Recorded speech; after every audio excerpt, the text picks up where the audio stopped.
2009년 10월 18일 대만의 수도 타이페이에 위치한 지룽시의 한 재활용 업체에 한 대의 트럭이 도착한다. 잠시 후 트럭에서 내린 4명의 남성들은 짐칸에서 커다란 냉동고를 내려 업체에 판매하였고, 이후 사장과 인사를 나눈 뒤 현장에서 유유히 사라진다. 그리고 얼마 후 재활용 수거 업체 주인 슈추펑은 가게 앞에 놓여진 냉동고를 옆쪽으로 치우던 중 강렬한 악취를 맡게 되었고, 이에 무심코 냉동고의 문을 열어보게 되는데, 그가 문을 들어올리자 그 안에는 사람처럼 보이는 무언가가 웅크린 채 누워 있었다. 2008년 12월경 당시 대만 지룽시 날롱로 인근에 살던 추씨 성을 가진 형제들은 자신들이 소유하고 있는 주택에 세입자를 구하던 중 동쪽 지방 출신의 아파라는 남성에게 집을 임대해주게 되는데, 이때 그 집에는 길이 1m 50cm, 높이 1m 20cm, 폭 80cm의 냉동고가 놓여 있었다. 해당 냉동고는 오래전 그들의 아버지가 구매한 것으로 구매 이후부터 쭉 가족들이 사용하며 주로 어류를 얼리는 용도로 이용하였고, 이후 사용을 하지 않게 되면서부터는 내부의 물품을 보관해왔지만 사실상 방치 상태나 다름없었다. 그런데 세입자였던 아파가 집에 들어와 살기 시작한 지 불과 몇 달이 지났을 때 갑자기 그는 아무런 말도 없이 집을 떠나 사라졌고, 이에 추씨 형제들은 새로운 세입자를 구해봤지만 계속해서 사람이 들어오지 않자 해당 집은 약 1년 동안 비어있는 상태로 방치된다. 그런데 여기서 한 가지 이상한 점은 세입자 아파가 사라질 당시 마치 누군가에 의해 실종을 당한 것처럼 평소 자주 타고 다니던 오토바이를 집 앞에 그대로 세워둔 채 사라졌고, 집안에는 그의 신분증과 건강보험증이 남겨져 있었다.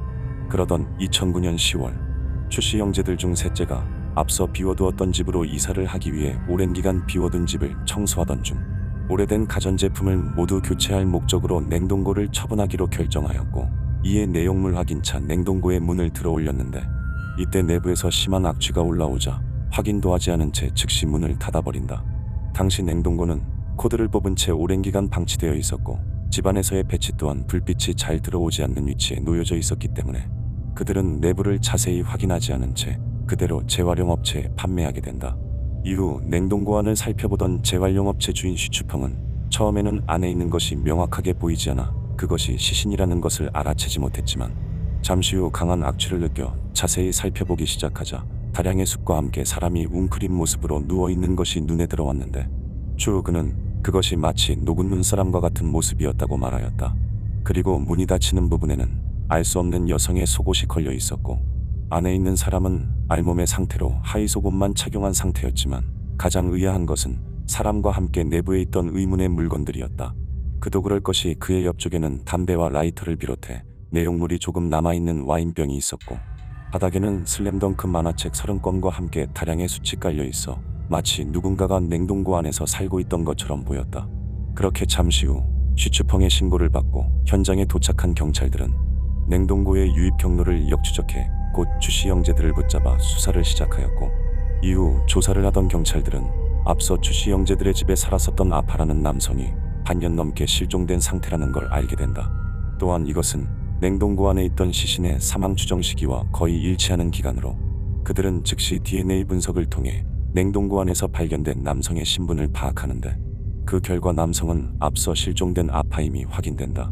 이로써 더욱 추씨 형제들이 아파를 살해했다는 가정에 확신을 가진 경찰들은 그들의 거주지와 생활반 경내의 모든 곳에서 과학 수사를 진행하였지만 그들의 범행 증거는 단 하나도 발견되지 않았고, 동시에 아파의 몸에서도 타인에 의한 살해 흔적이 전혀 발견되지 않으면서 사건은 점점 미스터리하게 흘러가는 듯했다.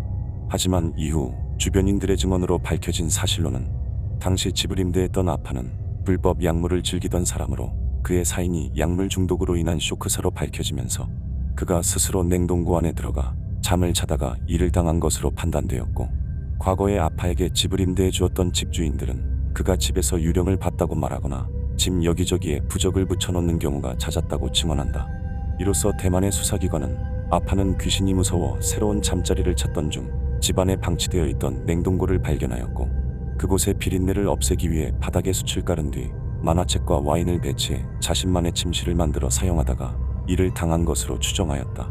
이로써 용의자로 지목되었던 추씨 형제들은 모두 혐의 없음이 입증되어 누명을 벗을 수 있었고, 사건은 그렇게 마무리되었다. 2011년 9월 3일 중국 허난성 로양시의 경찰서에 한 통의 전화가 걸려온다.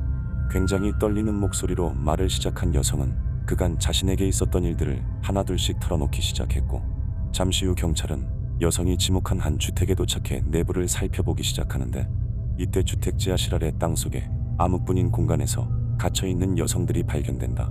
당시 34세였던 리아오라는 남성은 중국 허난성 로양시의 기술감독국에서 공무원으로 일을 하고 있었고, 과거에 소방대를 제대한 경력으로 굴착이나 현장 업무에 관해 기술이 남달랐는데, 그러던 2009년 8월 그는 우연한 계기로 온라인으로 행해지던 불법 스트리밍 영상을 보게 된다.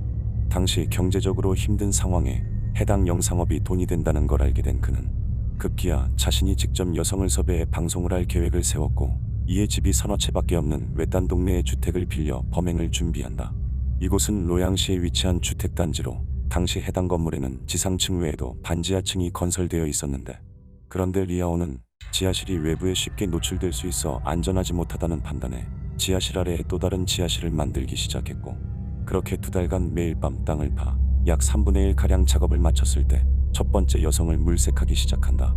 이를 위해 그는 평소 잘 알고 있던 노래방과 유흥업소에 방문하였고, 그곳에서 수찬이라 불리는 23세 여성을 만나 그와 함께 주택으로 향하였는데, 잠시 후 주택의 지하실에 도착한 여성은 온통 곰팡이로 뒤덮인 유평 남짓한 공간에 카메라가 달린 컴퓨터와 축축하게 젖은 소파가 있는 것을 보고는 이상함을 느꼈지만, 이때는 이미 리아오가 문을 단단히 잠근 상태로 그의 말을 순순히 따를 수밖에 없었다.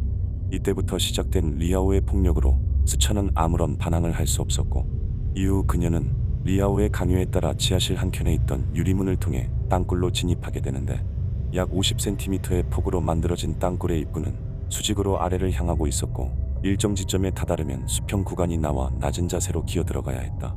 그리고 통로 중간중간에 허리를 펴고 설 수 있는 공간이 존재했는데, 그곳은 외부인의 출입을 막기 위해 설치된 철문 구간으로 리아오는 무려 6개의 철문을 설치해 외부와의 접촉을 철저하게 차단하는 동시에 지하에 갇힌 여성들의 탈출 의지를 완전히 꺾어버렸다. 당시에는 아직 지하 아래의 지하 공간이 완성되지 않은 상태로 이날부터 수찬은 리아오의 강요로 밤에는 그의 땅굴 작업을 돕고, 낮에는 리아오가 모집해온 남성들과 시간을 보내며 돈을 벌었는데, 그렇게 2달이 지난 어느 날 지하실에는 또 다른 소녀 16세 샤오리가 붙잡혀온다. 그러던 어느 날 삽으로 리아오를 공격한 뒤 탈출을 시도하던 수찬은 곧 그에게 붙잡혀 엄청난 폭력과 치욕스러운 행위를 당하게 되는데, 이 과정에서 심하게 다친 수찬을 본 리아오는 그녀를 처리해야겠다는 생각에 이미 자신에게 복종하고 있는 샤오리를 이용해 이를 마무리하도록 명령하였고, 이후 수찬은 지하실에 있던 석판 아래에 묻힌다. 이때부터 리아오는 여성의 수를 늘리기 시작해 유흥업소에서 유인한 3명의 여성을 추가로 감금하였고, 그들은 여러 번 탈출을 시도하려 했지만 그때마다 샤오리가 석판 아래 있는 수찬을 가리키며 의지를 꺾었다. 동시에 리아오의 통제 방식은 점점 더 정교해져 마치 애완견을 통제하듯 상벌을 명확하게 제공하였고, 이러한 생활이 반복되면서 모든 것을 포기한 여성들은 점차 리아오에 대한 순종의 정도가 깊어져 자신이 먼저 리아오와 시간을 보내겠다며 서로 다투는 모습을 보이기도 했다. 또한 리아오는 병에 걸린 한 여성을 처리하기 위해 또 한 번 감금된 여성들을 이용해 살인을 저지르는데, 이때 그들은 리아오의 기분을 좋게 하기 위해 주도적으로 일을 치르는 등 그에게 완전히 길들여져 있었다. 그러던 2011년 9월 3일 여성들을 완전히 지배했다고 판단한 리아오는 급기야 집 밖으로 그들을 데리고 나가 남성들과 시간을 보내도록 하였는데, 이때 리아오에게 감금된 지 얼마 되지 않아 아직 정신을 놓지 않고 있던 샤오칭이 기회를 틈타 재빨리 경찰에 신고를 하게 되면서 그간의 모든 일이 세상에 밝혀지게 된다. 그렇게 샤오칭의 제보에 의해 가까스로 리아오의 지하실을 찾은 경찰은 그곳을 뒤적이던 중 바닥에 있던 유리문을 발견하였고, 그곳을 통해 6m 깊이의 땅속으로 들어가 안에 갇혀있던 여성들을 발견한다. 그런데 경찰이 여성들과 처음 마주쳤을 때 여성들은 무언가 굉장히 실망하는 표정으로 당황하고 있었고, 이후 신문 과정에서 그들은 리아오가 좋은 남성이라며 오히려 그를 감싸는 모습을 보인다. 그리고 여성들이 머물고 있던 지하실에는 약 2년의 기간 동안 쌓인 곰팡이와 배설물, 그리고 샤워를 하지 못한 여성들의 냄새가 가득했고, 샤오칭이 신고한 후 즉시 달아난 리아오는 얼마 가지 않아 공안에 체포되었다.